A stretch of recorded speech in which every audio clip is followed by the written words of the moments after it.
I always remind myself of that little intro before I begin. It's a small routine, but for some reason, it helps me gather my thoughts. Today, though, I'm not sure where to start. There's so much to unpack, so much to say, it feels like the weight of it all might spill over. I want to tell you about something that happened, something unexpected, something that changed everything. You might not believe it when you hear it, but I swear it's true. It all started with a knock on my door. I've lived in the same little neighborhood for years, decades, actually. The kind of place where everyone knows everyone, where neighbors always offer a smile, maybe a chat, or the occasional cup of sugar or egg. I'm not the type to bother people, especially someone I barely know, but sometimes life throws you curveballs. This time, the curveball came in the form of my neighbor, Ben. Now, Ben isn't someone I'd have expected to play a big role in my life. He's a man of few words, around my age, quiet, keeps to himself. He's lived next door for a few years, and though we've exchanged pleasantries in passing, we've never really talked beyond the basics. But that day, I was struggling more than I had in a long time. You see, I've been dealing with some health issues. Not the kind people talk about often, but enough to make me feel fragile, to make me question everything I thought I knew about myself. It's a strange thing, getting older. You think you have it all figured out, and then one day, your body starts betraying you in ways you never imagined. I hadn't been out much lately. The fatigue was overwhelming, and the aches in my joints felt worse every day. I remember sitting by the window, staring at the garden, wondering if I'd ever feel like my old self again. It wasn't just the physical exhaustion, it was the mental strain, too. I hadn't realized how much I'd been isolating myself, pulling away from friends, family, from the world. Then it happened. A knock at the door. I'd been sitting in my worn-out chair, my eyes drifting in and out of focus, when I heard it. I wasn't expecting anyone, so I hesitated. But then it came again, louder this time. I opened the door, and there stood Ben. His usual quiet demeanor was softened by a slight smile. He had a bag in his hand, and he looked at me with those deep eyes of his, eyes that seemed to see right through me. "Hey, Martha," he said, using my name for the first time. "Thought I'd bring you something. I know you haven't been feeling too great lately." I was taken aback. Not that I'd expected anyone to notice, but there he was, standing in front of me, offering help without hesitation. I hadn't realized just how much I needed someone to notice, to care. It hit me harder than I expected. "What's this?" I asked, trying to sound casual, though the lump in my throat was growing. Ben held out the bag. "Just some things to help. I've been making a batch of soup for myself, but I figured you might need some too. It's nothing fancy, just homemade chicken broth, a little salt, some vegetables. Thought it might help with recovery." I blinked, surprised by his kindness. I mean, it was just soup, but it was more than I'd expected. I hadn't been cooking much lately, too tired to prepare anything, and most days, I couldn't even bring myself to think about food. "Thank you, Ben," I said, my voice unsteady. I didn't know what else to say. He nodded, his smile still there but more serious now. "You've been a little quiet lately. If you ever need anything, someone to talk to, or just a little company, don't hesitate to knock." We're neighbors, after all.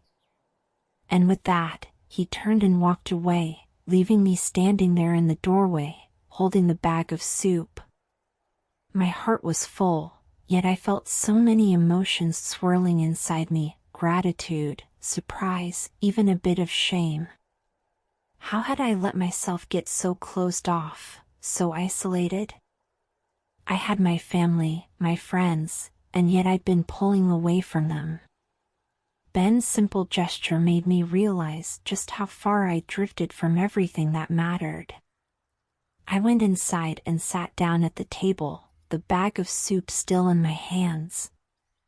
I wasn't sure if it was the soup that warmed me or the unexpected kindness, but suddenly, the world didn't seem so cold anymore. I couldn't stop thinking about what Ben had said, about how he'd noticed me, even when I hadn't noticed myself. How often do we just go through life, so caught up in our own struggles, that we forget to see the people around us? I realized then that I'd been missing out on so much. Maybe it was time for me to start really seeing, the world again. And so, I began to reflect. In the following days, I found myself thinking about Ben more and more. He'd opened something in me, something I hadn't even known was closed off. It wasn't just the soup. It was the act of someone noticing me, someone reaching out without judgment or expectation. It was as if a small door had opened, and for the first time in a long while, I wasn't alone. But little did I know, this was just the beginning. Ben's unexpected help would lead to more than I could have ever imagined. Something that would change everything, for both of us. After Ben's visit, things were different. I wouldn't say I was suddenly healed, far from it. But something shifted. The heaviness in my chest felt a little lighter, and I started noticing things I'd been ignoring for a while. It wasn't just about the soup. It was about someone taking the time to care, to notice. That simple kindness made me realize how disconnected I'd become from the world around me, and it made me think about the last few years of my life, about all the missed connections, the quiet spaces I'd tucked myself into, and the way I'd let myself fade into the background. I started seeing Ben a little more after that. Nothing grand, just the occasional wave from across the yard, a few casual chats about the weather, or a brief word while taking out the trash. But there was a quiet understanding between us now, something unspoken yet deeply felt. It was as though a small thread had connected us, pulling us a little closer with each passing day. Then, one evening, just a few days after Ben had brought me the soup, something unexpected happened. I was sitting in my favorite chair by the window again, the golden light of the setting sun casting a warm glow across the room. I'd been feeling better physically, at least, the fatigue had lessened, and the aches were more manageable. But my mind? That was a different story. It was restless, full of questions I couldn't answer. That's when I heard the knock again. I wasn't surprised this time. In fact, I almost expected it. The idea that someone cared enough to check in felt like a lifeline in an ocean of uncertainty. I stood up, smoothing the wrinkles from my worn-out sweater, and walked to the door. There stood Ben again, this time holding a small basket of fruit, a casual smile on his face. "Thought you might like something fresh," he said, his voice soft but steady. "Picked up a few things from the market. There's apples, pears, even a couple of peaches." I took the basket from him, overwhelmed once again by his kindness. "Thank you, Ben. You really don't have to keep bringing me things." Ben shrugged, a humble smile tugging at the corners of his mouth. I know. But I want to. I don't mind. You've been quiet lately. Figured you might need something to cheer you up. I nodded, not knowing what to say. There was a comfort in his words, a softness that made me feel less alone, like I wasn't invisible anymore. But then, as I stood there holding the basket of fruit, something in Ben's expression changed. His eyes grew a little more serious, his posture a little more rigid. Martha, he began, his voice quieter now, I don't mean to be nosy or anything, but are you okay? I mean, really?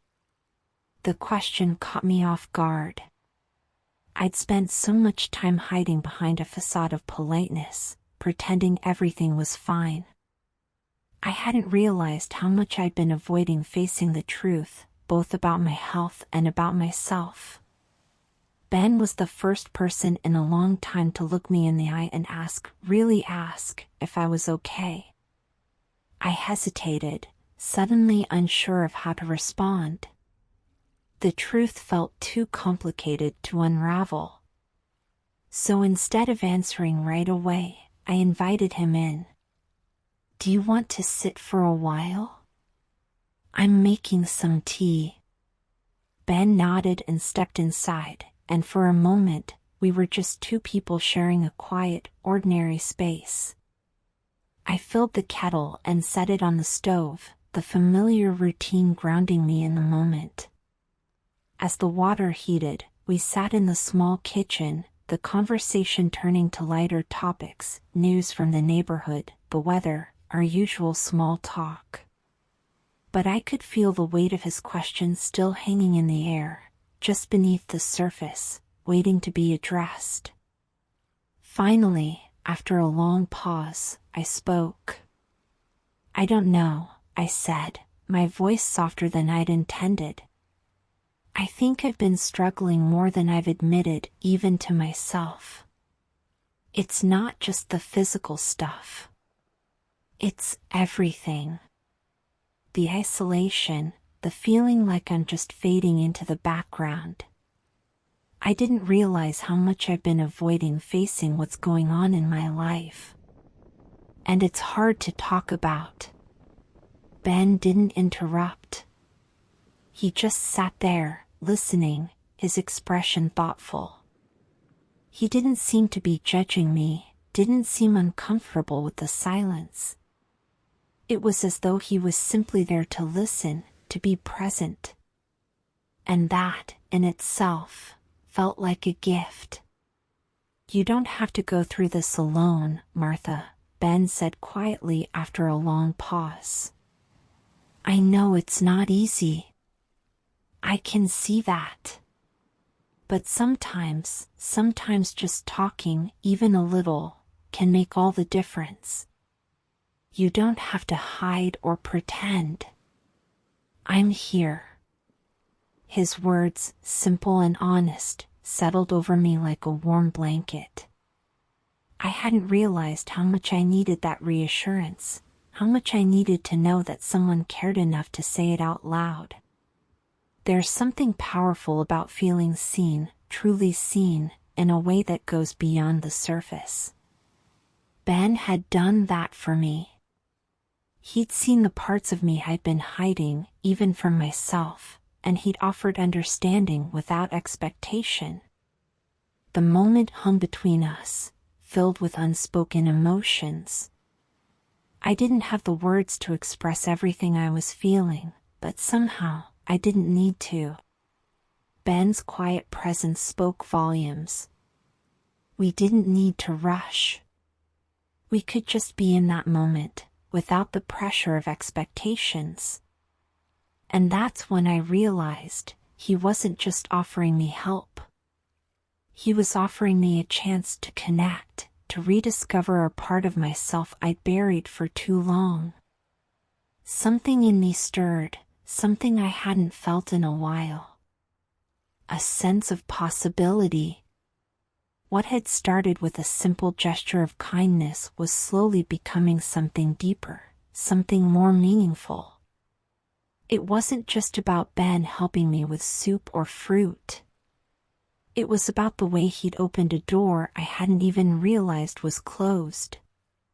But as much as I'd opened up to him, I still didn't know where this would go.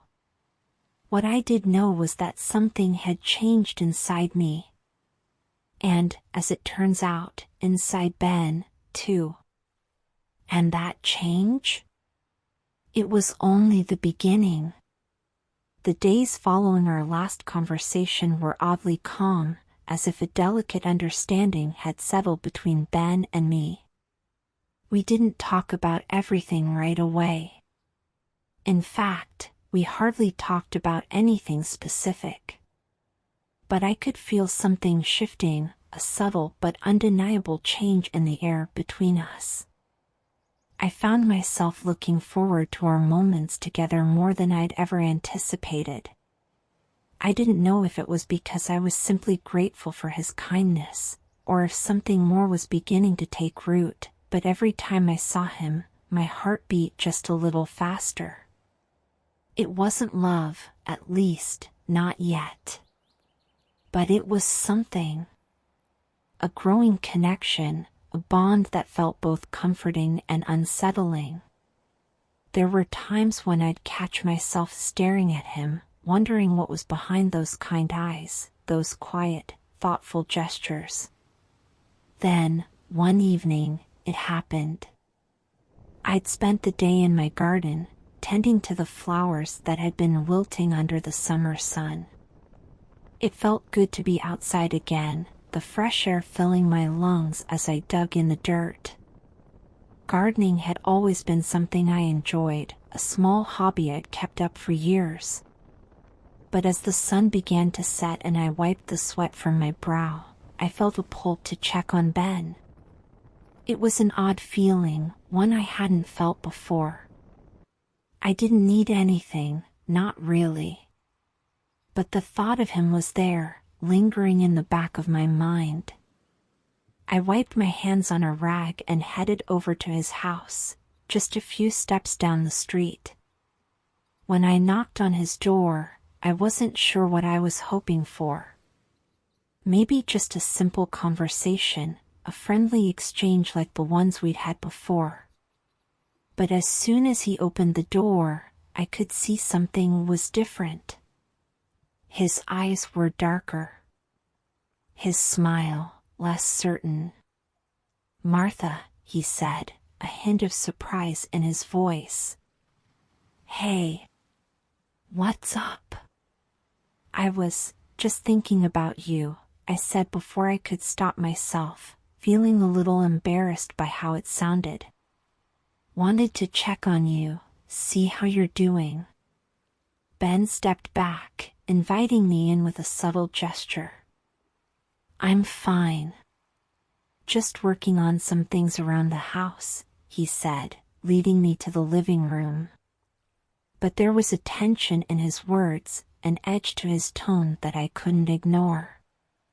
We sat down, and for a while, we made small talk about our neighbors, the weather, the usual. But the air between us felt different now. More charged. Like there was something unsaid, a question hanging just out of reach. Finally, after a long silence, Ben leaned forward and looked at me with those deep, searching eyes. "Martha," he said quietly, "I need to tell you something.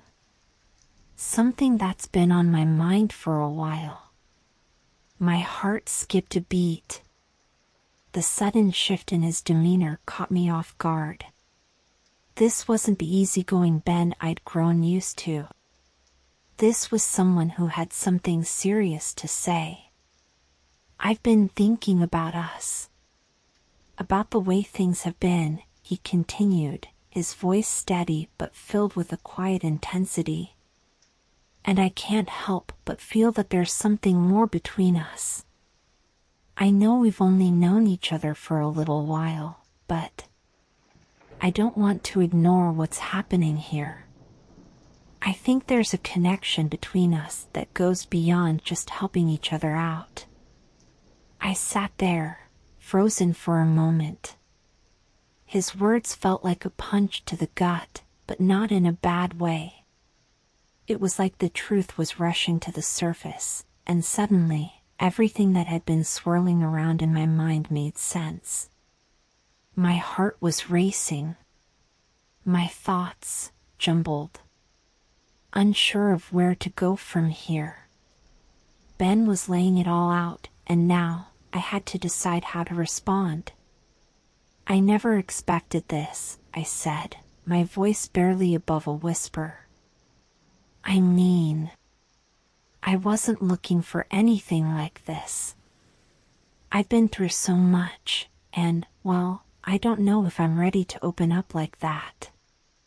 Ben nodded, his expression softening. "I understand, Martha. I'm not asking for anything right now.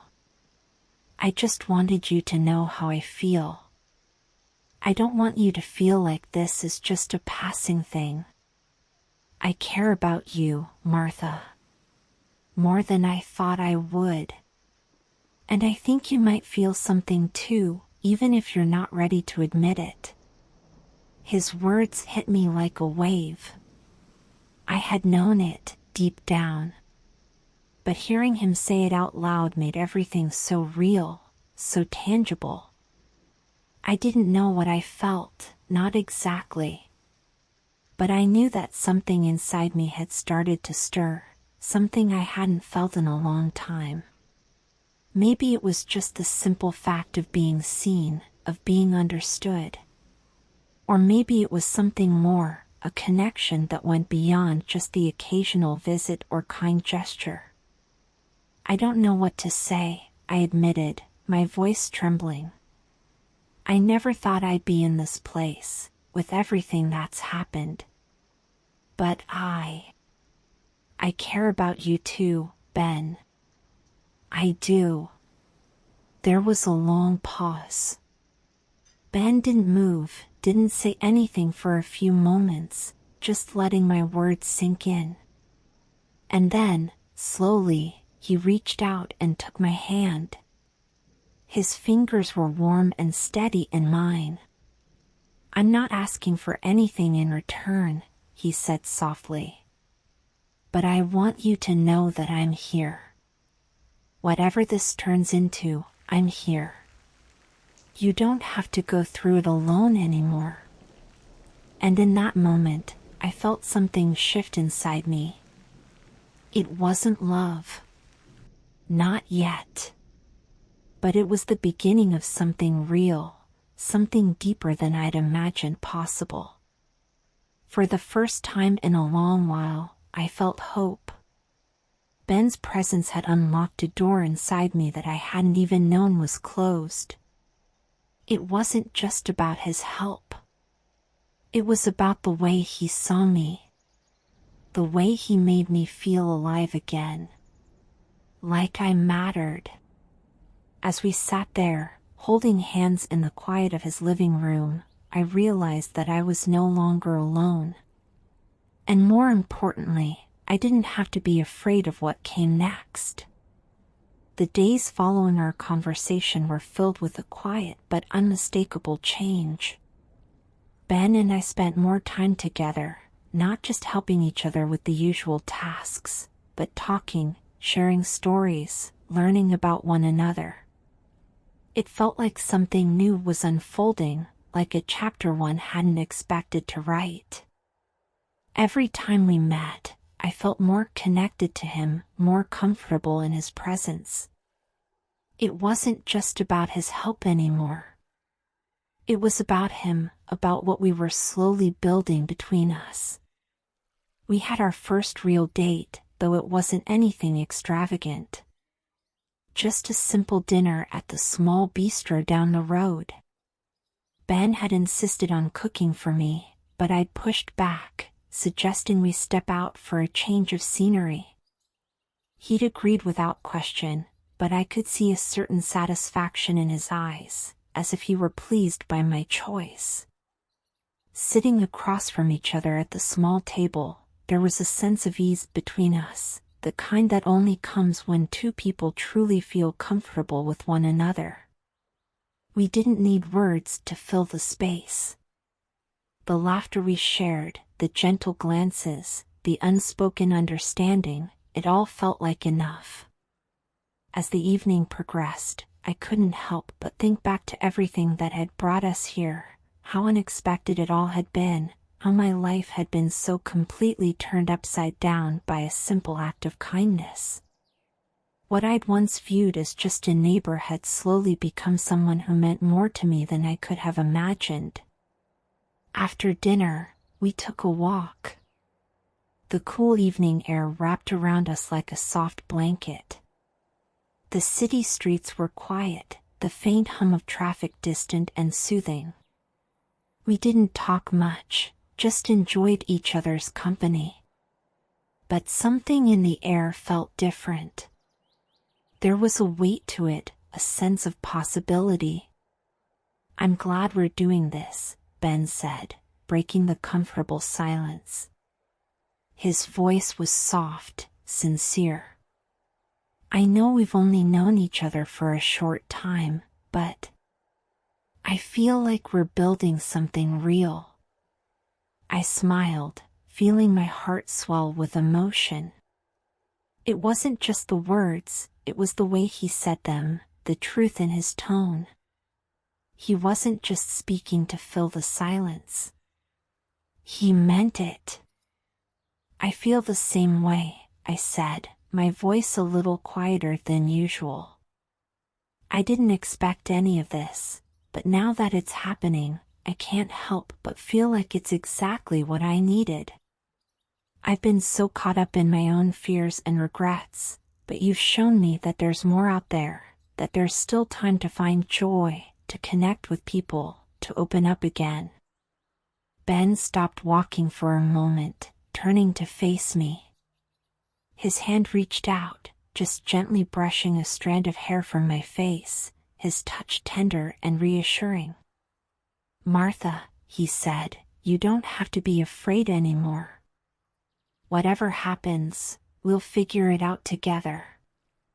I'm here. And I'm not going anywhere." In that moment, I felt a sense of peace settle over me. It wasn't the grand love story I'd once dreamed of in my youth. But it was real. It was honest. It was a partnership, a deep connection forged in the quiet moments that mattered most. The next few months passed in a blur of new experiences, more walks, more conversations, more moments of shared understanding. Our bond continued to grow, strengthened by the trust we'd built in each other. There were no grand declarations, no sweeping gestures, just a steady, growing affection that felt as natural as breathing. I started to realize something important. Love isn't always about fireworks and grand romantic gestures. Sometimes, it's about the small things. The way someone listens. The way they make you feel heard and understood. The way they show up for you when you need them most. Ben had done that for me, in ways I never expected. His patience, his kindness, his quiet strength, they'd helped me heal in ways I never thought possible. One evening, as we sat together in the living room of his house, sipping our drinks and watching the sunset through the window, I knew, without a doubt, that this was where I was meant to be. There was no need for questions anymore.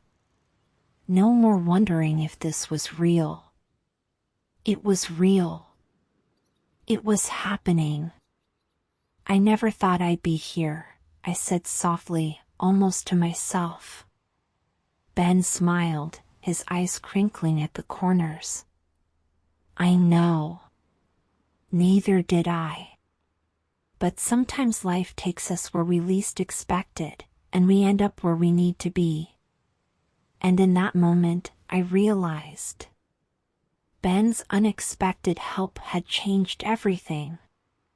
It had given me a new perspective on life, a new appreciation for the quiet, steady connections that truly matter. I wasn't just healed because of him. I was healed because of the way we learned to be there for each other, to support each other through the small moments and the big ones. As I looked at him sitting there beside me, I knew one thing for sure. Life wasn't about the grand moments. It was about the people who show up for you day after day and help you rediscover yourself. And in Ben, I had found that person. There was still much to figure out. But for the first time in years, I felt ready to take on whatever came next, knowing I wasn't alone anymore. And that, I realized, was all I ever really needed.